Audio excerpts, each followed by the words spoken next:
¿Qué tal? Muy buenos días. Para el colectivo Imaginario Nacional es un hecho pocas veces cuestionado que la lucha revolucionaria de 1910 comenzó un 18 de noviembre aquí en nuestro estado. Para la historia oficial, aquel incidente en la calle de la Portería de Santa Clara, en el que el despreciable jefe de la policía poblana, Miguel Cabrera, intentó catear el domicilio en la búsqueda de armas y de los rebeldes que se sumarían al Plan de San Luis y que resultó en un cruento enfrentamiento con un grupo de 20 personas, liderados todos ellos por los hermanos Cerdán. Es el origen de nuestro movimiento revolucionario. La historia de lo que sucedió ese día, más tratándose de poblanos, es de todos conocida. Pero si me permite, hago un pequeño recuento de las cosas que más por descuido que por mala intención han ido perdiéndose en la noche de los tiempos. Cosas como, por ejemplo, que hacia el 13 de noviembre el plan de Aquiles Cerdán, nombrado por el propio Francisco I. Madero como comandante de las Fuerzas Revolucionarias de Puebla, comunicó a sus correligionarios era ocupar la ciudad en sus puntos clave, pero que también se levantaran en armas los grupos de apoyo que había en Cholula, Huejotzingo, San Martín Texmelucan, Atlisco, pero sobre todo Tlaxcala, entidad que por cierto juega un papel clave en todo este entuerto, ya que son autoridades policíacas de ese estado las que el 16 de noviembre descubren el plan rebelde para el levantamiento del día 20. Esta situación, comunicada a los poblanos, desata la serie de cateos a las casas de los involucrados y el posterior incidente en la casa de los hermanos Cerdán. Reunidos la mañana del 18, los rebeldes, ya sabemos, son sorprendidos por un pelotón liderado por Miguel Cabrera. Aunque hay dudas al respecto, es cada vez más fuerte la evidencia que apunta que fue Carmen Cerdán quien al dispararle al policía en cuanto éste intentaba detener a Aquiles Cerdán, dio por iniciado el combate.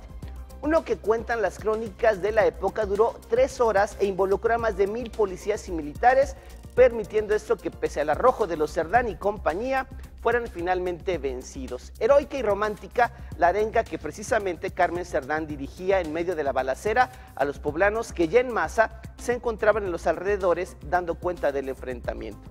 Venga, por ustedes lo hacemos, la libertad vale más que la vida, viva la no reelección, gritaba Carmen Cerdán.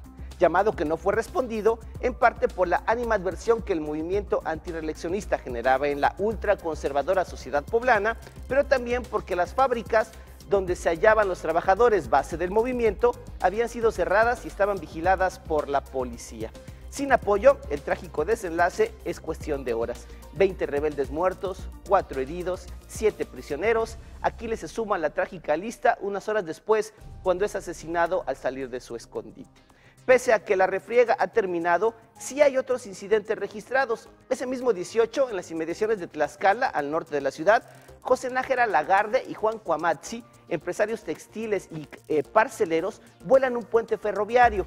2 días después, el 20 de noviembre, en Coatzingo, Agustín del Pozo, un militar federal, ataca con un grupo de maderistas el Palacio Municipal. Y el 22, en la región de Tehuacán, otro militante maderista, Calixto Barbosa, también se levanta en armas, aunque después es traicionado y asesinado por uno de sus compañeros de armas. Los levantamientos son esporádicos y no es sino hasta principios de febrero del siguiente año, 1919 obviamente, que se integra la Junta Revolucionaria en la entidad, organismo que coordina a los más de 40 líderes rebeldes que ya luchan en ese momento en el estado de Puebla como parte del Plan de San Luis. Puebla entra así de lleno a la Revolución Mexicana. ¿Qué pasó entonces? Eso se lo cuento mañana. Juan Carlos, muy interesante la historia, hágame saber sus opiniones, le dejo mi Twitter, @Danoga, en Facebook, /Daniel Osorio. Se cree, Juan Carlos, nada más que el movimiento del 18 de noviembre, así como por arte de magia, inició la Revolución Mexicana y es producto de una serie de situaciones que se estaban dando en la entidad. Un dato adicional, Aquiles Cerdán, había 2 grupos antireeleccionistas aquí en Puebla y uno estaba precisamente en contra de Aquiles Cerdán, es decir, no había unidad tampoco en el movimiento. Y también hay otros hechos, insisto, que se desconocen o que se olvidan precisamente en el interior del estado que propician el movimiento revolucionario. Pero propiamente la revolución llega o se presenta en Puebla como tal organizada hasta febrero del próximo año, de 1919. ¡Ah, carambas! Es decir, después de que ocurre el 19 de noviembre lo que sucede en la calle de Santa Clara, Puebla entra en un impasse. En un impasse exactamente en Tlaxcala, en las inmediaciones de Puebla con Tlaxcala, es donde Cuamatzi empieza su actividad revolucionaria, pero organizados, insisto, había más de 40 jefes revolucionarios en Puebla, organizados hasta febrero del siguiente año, cuando finalmente se ponen de acuerdo en cuál es el objetivo de la lucha armada. Obviamente al sur, Emiliano Zapata y todo su ejército también empiezan con alguna serie de situaciones, de acciones de guerra, pero más bien guerrilla, en el sur del estado, en los límites con Morelos. O sea que esas 3 horas y media aquí en Puebla quedan como eso, supondría yo, presencia policíaca para ver qué pasó. Claro. ¿Y después?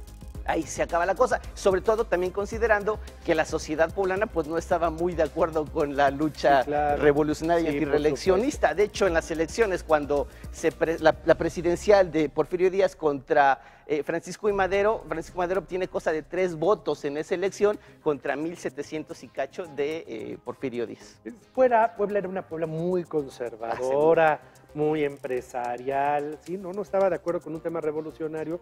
Oye, tanto así que 50 años antes, Zaragoza había dicho, ¿por qué no volteo los cañones y les doy a los poblanos? Y les damos. Sí, hemos sido, la verdad, una sociedad, estamos aquí, una sociedad bastante radical en cuanto a los temas de vanguardia y progresistas de los movimientos que pretenden cambiar nuestro presente. Mañana les cuento más de la historia revolucionaria de Puebla. Muchas